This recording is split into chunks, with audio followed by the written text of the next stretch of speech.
What's up, y'all? Welcome to Super Up, Super Jessico. Saturday, February 10th, sometime in the afternoon, lazy afternoon. Had a really good weekend with the family, chilling out.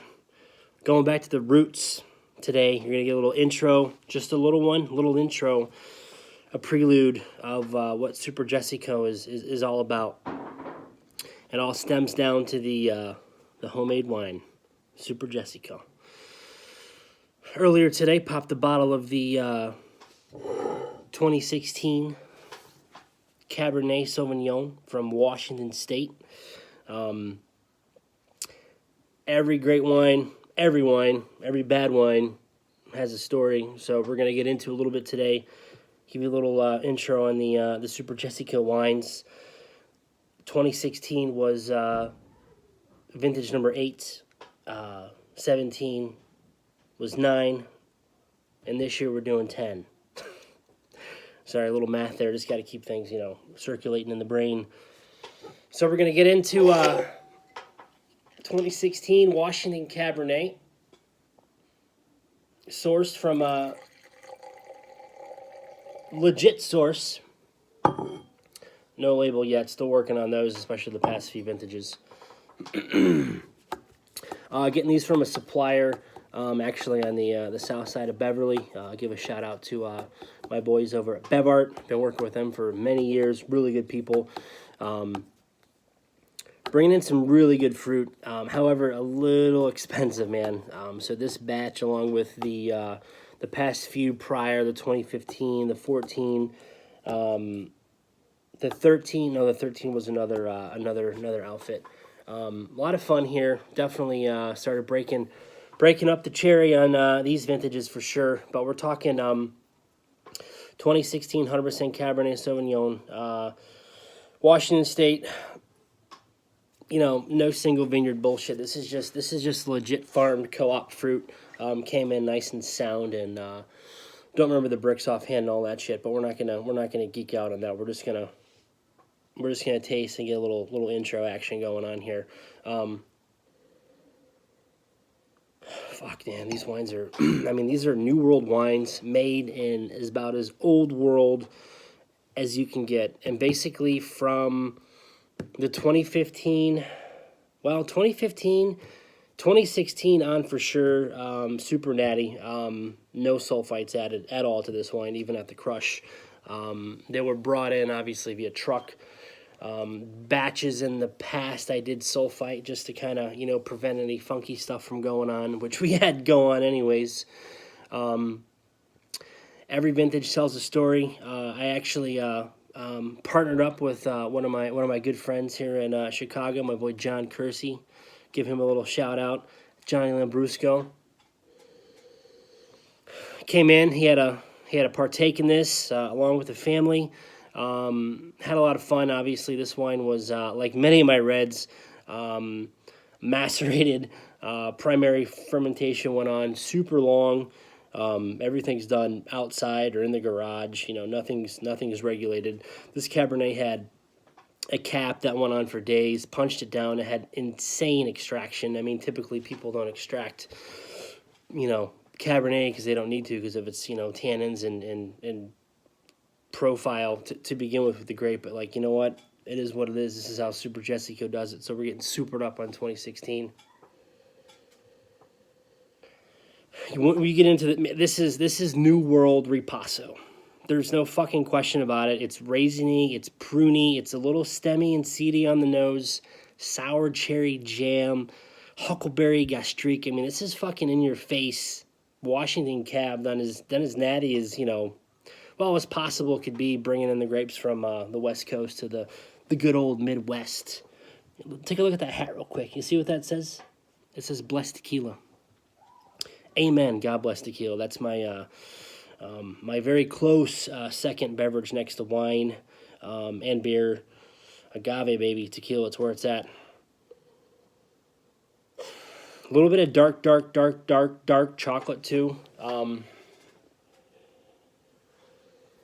Just a touch of oak on here. We did kiss it up a little bit with some medium toast French cubes. No barrels, man. Obviously, not yet at least. Extended amount of time in glass carboys. This wine is young. I think it's going to really pop in about probably three to 4 years. I've noticed that with some of the other big reds that I made. One in particular, 2012, Dr. Lou.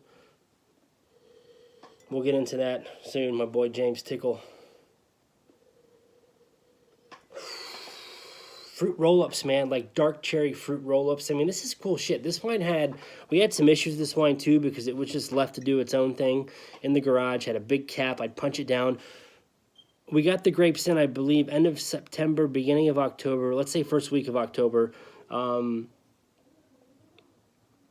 We pressed this wine at no shit 30. It was 33 degrees out because that night it snowed about 6 inches. Me and my boy John, man, we crushed this shit outside. Crushed. We pressed this outside in the bag with our hands. It was cold as hell. It was fun though, man. This is what it's all about. Homemade wine's where it's at. You want to get a better understanding of everything in life, make some homemade stuff. You know, just get into it.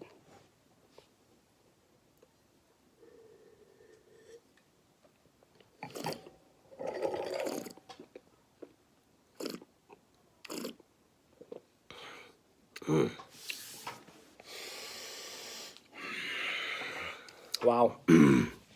Amen and God bless, man. This wine, I let this wine, we literally bottled this wine. John, when did we bottle this wine? I want to say, was it before Thanksgiving maybe? We just recently bottled this wine. 2016, recently bottled.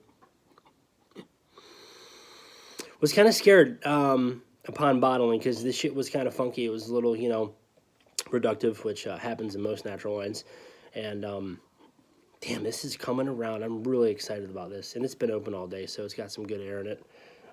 Excited. We made about, I'm looking at two 12-packs on the floor, a couple Magnums. Yeah, that's it, small batch. I mean, we're not, we're not playing around, we're just getting into it, doing things right, experimenting with a lot of different things going on in the U.S. Up and coming, the past two vintages are Old Mission Peninsula fruit from my boy Barry O'Brien. So we'll get into those too. But like I said, I don't want to ramble on too much because just getting a taste of this, man. I want people to look me up, dude. Super Jessico, subscribe. I need some motivation. You need some motivation. Let's do this. I want to geek out. I want to get things right. I want to share my passion with you. This is good stuff, man. I wish I could have another glass. Whoever's watching. Bears.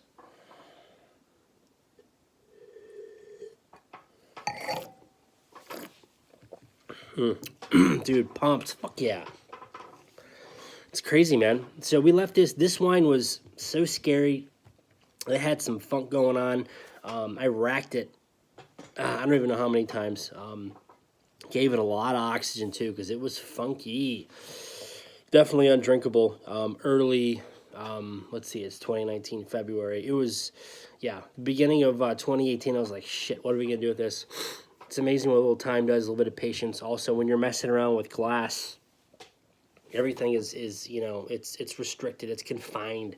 Small batch, dude. That's why these homemade wines are cool, small batch. I mean, you'd be surprised. The 2012, for example, Dr. Lou was undrinkable for the first 3 to 4 years in bottle, and now it's like, boom, it's a beast. I mean, it's like fucking vintage port Zinfandel from Lodi, but, that's its own personality.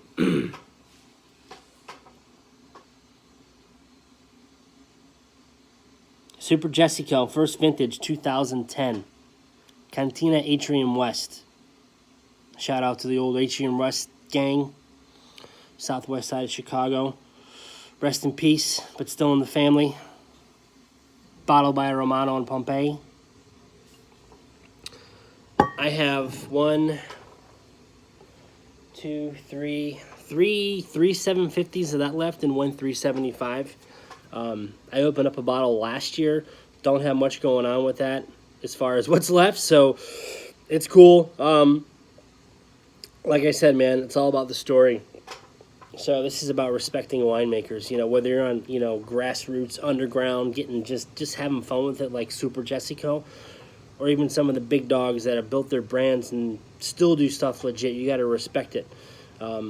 Unfortunately, I would say the majority of stuff out there is plonk and not worth a damn. But that's gonna be it for now. I want you guys to tune in. I need some fucking questions. I need some subscribers. This is no bullshit. This is uncut, raw, getting into it. Once again, shout out to my boy John Kersey, Johnny Lambrusco, also James Tickle. We've had many, actually, I think 3 or 4 vintages together. So you'll get your day, ball. You'll get your day, boo. Feeling it today. Got a little bit of snow on the ground. I'm gonna go back to drinking what we popped also for lunch tonight. Give a little shout out to Bedrock Wine Company. We got a old vine Bedrock Heritage popped open. We're gonna do that up with some smoked pork chops tonight. That's the skinny, man. Super Jessico, supered up with 2016 Washington Cabernet. Follow me up on Insta, Facebook, subscribe to YouTube. I've only got like a handful of subscribers. Need some motivation to keep this stuff going. I'm gonna try and do at least 1 post a week, maybe 2, but we'll see how it is. Ciao tutti.